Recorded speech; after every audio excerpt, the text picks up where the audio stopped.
Hello friends, আসসালামু আলাইকুম। Welcome back to again SM review. আজকে আমরা আলোচনা করব নাথিং ফোন 1কে নিয়ে।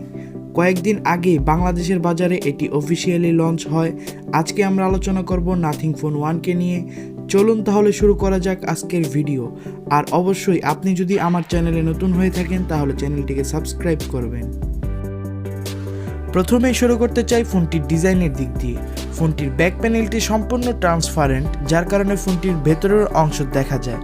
ফোনটির ব্যাক সাইডের ক্যামেরার পাশে এবং ওয়্যারলেস চার্জিং কয়েলের পাশে রয়েছে LED, যার কারণে ফোনটির নোটিফিকেশন এলে এবং ফোনটির রিংটোনের সাথে এলইডিগুলো ব্লিঙ্ক করে। এই কারণে ফোনটিকে দেখতে অসাধারণ লাগে। ফোনটির সাইড ফ্রেমটি অ্যালুমিনিয়ামের এবং কিছুটা বক্স আকৃতিতে রাখা হয়েছে। আসা যাক ফোনটির সামনের দিকে। ফোনটির সামনের দিকে রয়েছে 6.5 ইঞ্চের একটি OLED স্ক্রিন, যাতে রয়েছে 120 হার্টজ রিফ্রেশ রেটের মতন সাপোর্ট এবং HDR10+। ডিসপ্লেটির ব্রাইটনেস 1200 নিটস।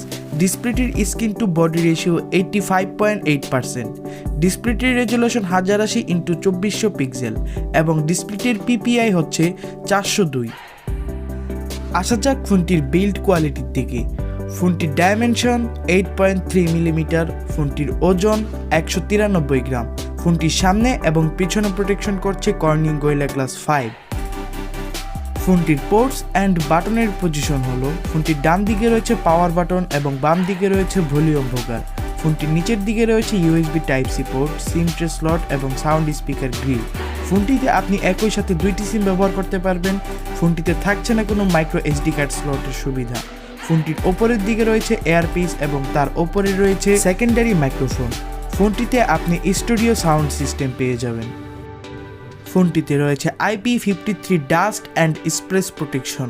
ফোনটি ধুলোবালি এবং টুকটাক পানি ছিটে ফোটা থেকে বাঁচতে পারবে। আসা যাক ফোনটির ক্যামেরার দিকে। ফোনটির সামনের দিকে রয়েছে 16 মেগাপিক্সেলের f2.5 ওয়াইড অ্যাঙ্গেল সেন্সর, যা দিয়ে আপনি 1080p 30 fps এ ভিডিও রেকর্ড করতে পারবেন। ফোনটির সেলফি ক্যামেরাটি যথেষ্ট পরিমাণে ভালো। ফোনটির ব্যাক সাইডে রয়েছে ডুয়েল ক্যামেরা সেটআপ, যার মেইন ক্যামেরাটি 50 মেগাপিক্সেলের f1.9 ওয়াইড অ্যাঙ্গেল এবং 50 মেগাপিক্সেলের f2.2 আলট্রা ওয়াইড। ব্যাক সাইডের ক্যামেরাটিও যথেষ্ট পরিমাণে ভালো পারফরমেন্স করতে পারবে।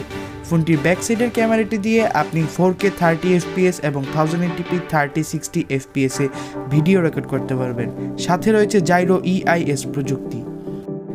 এবার কথা বলবো ফোনটির হার্ডওয়্যার এবং ফোনটির সফটওয়্যারকে নিয়ে।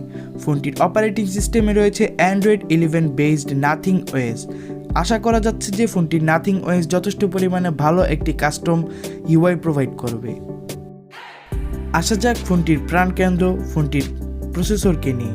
ফোনটিতে প্রসেসর হিসেবে থাকছে কোয়ালকম স্ন্যাপড্রাগন 778G+, যা একটি 6 ন্যানোমিটার আর্কিটেকচারের উপরে তৈরি 5G প্রসেসর।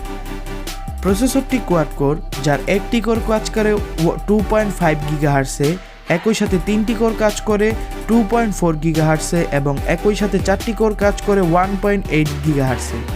প্রসেসরটির GPU Adreno 642। ফোনটি দিয়ে আপনি মোটামুটি লেভেলের গেমিং করতে পারবেন কোনো ল্যাগ ছাড়া। ফোনটির স্টোরেজ সিস্টেম পাওয়া যাবে কয়েকটি ভেরিয়েন্টে, 8/128, 8/256 এবং 12/256। স্টোরেজগুলো UFS 3.1 সাপোর্টেড। আসা যাক ফোনটির ব্যাটারির দিকে। ফোনটির ব্যাটারিতে রয়েছে লিথিয়াম পলিমারের 4500 mAh এর একটি নন রিমুভাল ব্যাটারি এবং ফাস্ট চার্জিংয়ের দিকে রয়েছে 33 ওয়াটের মতন ফাস্ট চার্জিং সুবিধা, যা দিয়ে আপনি ফোনটিকে 30 মিনিটের মধ্যে 100% চার্জ করতে পারবেন। ফোনটিতে রয়েছে ওয়্যারলেস চার্জিংয়ের সুবিধা, যা একটি 15 ওয়াটের এবং রিভার্স চার্জিং সুবিধা রয়েছে, যা 5 ওয়াটের। আসা যাক ফোনটির কালারের দিকে। ফোনটি পাওয়া যাবে দুইটি কালারে, একটি হচ্ছে হোয়াইট এবং আরেকটি হচ্ছে ব্ল্যাক কালার। এভারেজ সব দিক থেকে দেখলে ফোনটি যথেষ্ট পরিমাণে ভালো। ফোনটিতে ভালো ক্যামেরা রয়েছে, ভালো প্রসেসর রয়েছে এবং ভালো ডিসপ্লেও রয়েছে। আসা যাক ফোনটির প্রাইস রেঞ্জের দিকে। ফোনটির বেসড ভেরিয়েন্ট 8/128GBর দাম ইন্টারন্যাশনালি রাখা হয়েছে $499, যেটি গিয়ে বাংলা টাকায় দাঁড়ায় প্রায় 49,000 টাকা। তবে বাংলাদেশে আসলে ফোনটির প্রাইস হতে পারে 51 থেকে 52,000 টাকা দামের মধ্যে। Thanks for watching this video. দেখা হবে নেক্সট কোনো ভিডিওতে। আর অবশ্যই এই ভিডিওটি আপনার কাছে কেমন লেগেছে কমেন্টে জানাবেন।